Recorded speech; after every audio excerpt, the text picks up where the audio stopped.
তাপদাহ থেকে এবার রক্ষা পাবে বঙ্গবাসী। তাপদাহতে টাটা গুড বাই করে এবার আসতে চলেছে বৃষ্টি। বঙ্গের এই জেলাগুলিতে হবে বজ্রবিদ্যুৎ সহ বৃষ্টিপাত, এমনকি ভিজবে কলকাতাও। কিন্তু কবে থেকে দেখুন, আবারও হাসি ফুটবে বাংলার মানুষের মুখে। আবারও বৃষ্টি ফিরছে দক্ষিণবঙ্গে। এই দারুণ সুখবর শোনালো আলিপুর আবহাওয়া দফতর। আবহাওয়া দফতর বলছে 2রা মে পর্যন্ত চলবে তাপপ্রবাহ। পুরুলিয়া, বাঁকুড়া, পূর্ব বর্ধমান, পশ্চিম মেদিনীপুর, ঝাড়গ্রাম, পশ্চিম বর্ধমান, বীরভূম, মুর্শিদাবাদ এই 8 জেলায় থাকছে তীব্র তাপপ্রবাহের সতর্কতা। এছাড়াও উত্তর ও দক্ষিণ 24 পরগনার বেশ কিছু জায়গায় চরম তাপপ্রবাহের বিশেষ সতর্কতা থাকছে। ভয়াবহ হবে পরিস্থিতি। কলকাতা সহ বাকি দক্ষিণবঙ্গের সব জেলাতেই তাপপ্রবাহের সতর্কতা একেবারে শনিবার পর্যন্ত থাকছে।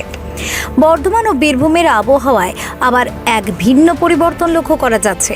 সম্প্রতি আলিপুর আবহাওয়া দফতর জানিয়েছে, দিনের গরম তো বাড়ছে, সে সঙ্গে এখানে রাতের গরমও বাড়বে।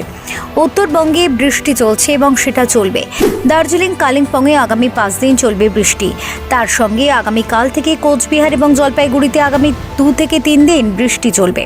তবে মালদহ, মুর্শিদাবাদ সহ বাকি জেলাতে আরও 2 দিন তাপপ্রবাহের সতর্কতা থাকছে। উত্তরবঙ্গের ক্ষেত্রে নিচের এলাকায় 2রা মের পর তাপমাত্রা কমতে পারে। দক্ষিণবঙ্গের ক্ষেত্রে শনিবারের পর তাপমাত্রা কমতে পারে বলেই জানাচ্ছে আলিপুর আবহাওয়া দফতর। কারণ এই সময় বৃষ্টির সম্ভাবনা রয়েছে। সেই সঙ্গে উত্তরের হাওয়া বইবে, যা পশ্চিমী হাওয়ার দাপটকে কিছুটা হলেও কমাবে বলে আশা করা হচ্ছে।